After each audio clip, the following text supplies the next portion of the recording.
प्रधानमंत्री नरेंद्र मोदी के स्वागत के लिए दिल्ली के पालम एयरपोर्ट पर बड़ी संख्या में जुटे लोग ढोल नगाड़ों पर नाच गाकर पीएम की अमेरिका से वापसी का जश्न मनाया।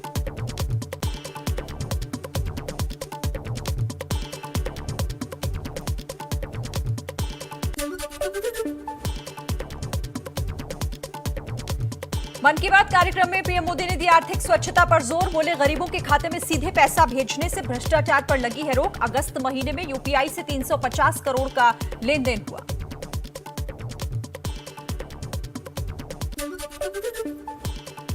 मन की बात कार्यक्रम में प्रधानमंत्री ने नदियों को बचाने की अपील की। विश्व नदी दिवस के मौके पर कहा, साल में एक बार नदी उत्सव तो मनाना ही चाहिए। मन की बात में पीएम मोदी ने कहा, कोरोना से मजबूती से लड़ रहा है देश। वैक्सीनेशन में रोज बन रहे हैं नए रिकॉर्ड।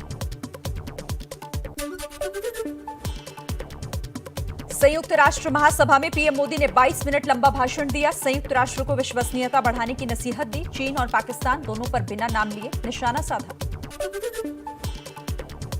संयुक्त राष्ट्र महासभा के मंच पर पीएम मोदी ने कहा, अगर संयुक्त राष्ट्र को खुद को प्रासंगिक बनाए रखना है तो उसे अपनी प्रभावशीलता को सुधारना होगा, विश्वसनीयता को बढ़ाना होगा।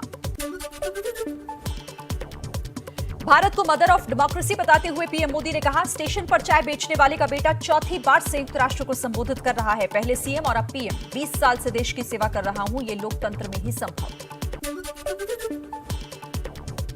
पीएम मोदी ने यूएन महासभा के अपने संबोधन में कोरोना से मारे गए लोगों को श्रद्धांजलि दी। बोले, पिछले 1.5 साल से सबसे बड़ी महामारी से लड़ रही है दुनिया। वैक्सीन निर्माता कंपनियों को भारत आने का न्योता दिया। संयुक्त राष्ट्र के मंच से पीएम मोदी ने दुनिया को भारत की विकास की ताकत भी बताई। बोले, जब भारत में विकास होता है तो विश्व को गति मिलती है। मोदी ने सरकार की प्राथमिकताएं बताई, कई योजनाओं का भी जिक्र किया।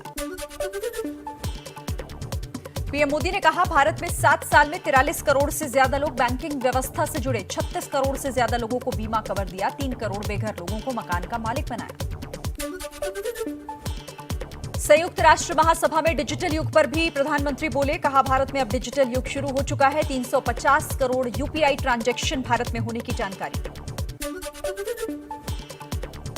पीएम मोदी की अमेरिका दौरे में बहुत बड़ी कामयाबी। विदेश सचिव हर्षवर्धन श्रृंगला ने कहा, अमेरिकी राष्ट्रपति जो बाइडेन चाहते हैं कि यूएनएससी में भारत को मिले स्थायी सीट।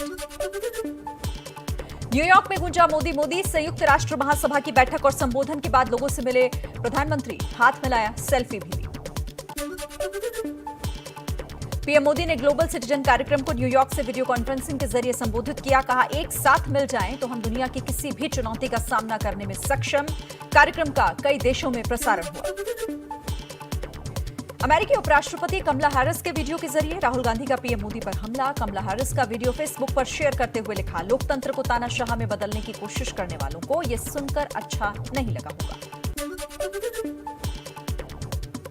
पीएम मोदी के अमेरिका दौरे पर कांग्रेस प्रवक्ता पवन खेड़ा ने भी साधा निशाना। कहा, प्रधानमंत्री ने चीन के विस्तारवाद पर बात कही, लेकिन विस्तारवाद पर होने वाली वैश्विक चर्चाओं में खुद प्रधानमंत्री को शामिल नहीं किया जाता। 157 खास तोहफों के साथ दिल्ली के लिए रवाना हुए प्रधानमंत्री। ये 157 कलाकृतियां और एंटीक वस्तुएं अमेरिका ने मोदी को उपहार में दी हैं, जिन्हें अब वो अपने साथ लाए हैं।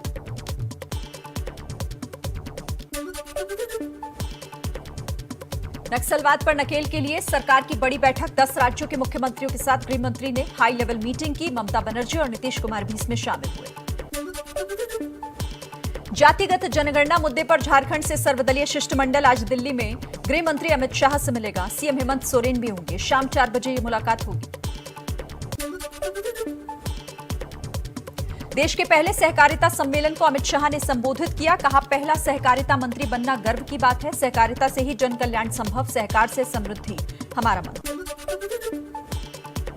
लखनऊ में आज बीजेपी का किसान सम्मेलन। सीएम योगी किसानों से संवाद करेंगे। सम्मेलन में हो सकते हैं कई बड़े ऐलान। 3 नए कृषि कानूनों के खिलाफ किसान संगठनों ने कल भारत बंद बुलाया। कांग्रेस और वाम दलों के साथ आम आदमी पार्टी भी किसानों के इस भारत बंद में शामिल। किसान नेता राकेश टिकैत बोले, यूपी में गन्ने का रेट 425 रुपए से कम मंजूर नहीं। 3 नए कृषि कानूनों को रद्द करने की मांग को लेकर दिल्ली बॉर्डर पर 10 महीने से धरने पर हैं किसान। बीजेपी नेता रमेश बिधूड़ी के बिगड़े बोल, कहा जहां भी मुस्लिम बहुमत में आ जाते हैं वहां हिंसा होती है, रक्तपात होता है। यूपी के प्रतापगढ़ में बीजेपी सांसद संगमलाल गुप्ता से अभद्रता और मारपीट विवाद में पूर्व राज्यसभा सांसद प्रमोद तिवारी और विधायक आराधना मिश्रा समेत 27 लोगों के खिलाफ एफआईआर दर्ज। प्रतापगढ़ में गरीब कल्याण मेले के दौरान कल कांग्रेस और बीजेपी समर्थकों में झड़प हो गई। फिर से जमकर हाथापाई हुई। पूर्व सांसद प्रमोद तिवारी और उनकी बेटी आराधना मिश्रा भी वहां मौजूद थे। एसपी अध्यक्ष अखिलेश यादव का योगी सरकार पर तंज, बोले अपने जनप्रतिनिधियों तक को संरक्षण नहीं दे पा रही सरकार, कानून व्यवस्था फरार है, जनाक्रोश का हिंसक होना अच्छी बात नहीं। पीलीभीत में जमीन पर बैठकर कार्यकर्ताओं और लोगों से सांसद वरुण गांधी ने संवाद किया। सोशल मीडिया पर खूब सुर्खियां बटोरी, कई लोगों ने जमकर तारीफ भी की। मिशन यूपी के तहत कल से कांग्रेस महासचिव प्रियंका गांधी का 1 हफ्ते का लखनऊ दौरा, संगठन की बैठकों में हिस्सा लेंगी, नेताओं और कार्यकर्ताओं को जीत का मंत्र देंगी। यूपी चुनाव के लिए बनी कांग्रेस स्क्रीनिंग कमेटी के सदस्य दीपेंद्र हुड्डा ने दिल्ली में प्रियंका गांधी से मुलाकात की। सवाल हुए तो कहा रूटीन बैठक थी, कुछ अहम होगा तो बताऊंगा। यूपी के रायबरेली में एआईएमआईएम समर्थकों का पाकिस्तान प्रेम सामने आया। असदुद्दीन ओवैसी के काफिले के साथ चल रहे लोगों ने पाकिस्तान जिंदाबाद के नारे लगाए। वीडियो हुआ वायरल।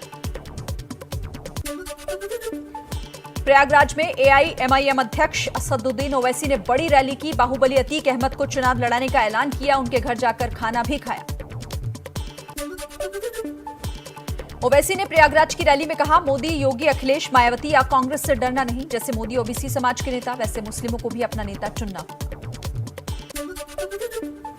प्रयागराज में रैली से पहले असदुद्दीन ओवैसी का हुआ विरोध। झूंसी इलाके के शास्त्री ब्रिज पर राष्ट्रीय हिंदू संगठन के कार्यकर्ताओं ने काफिले को रोकने की कोशिश की, काले झंडे दिखाए।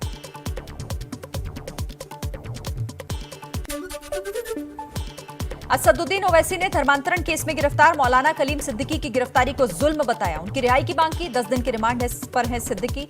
यूपी एटीएस कर रही है मामले में पूछताछ।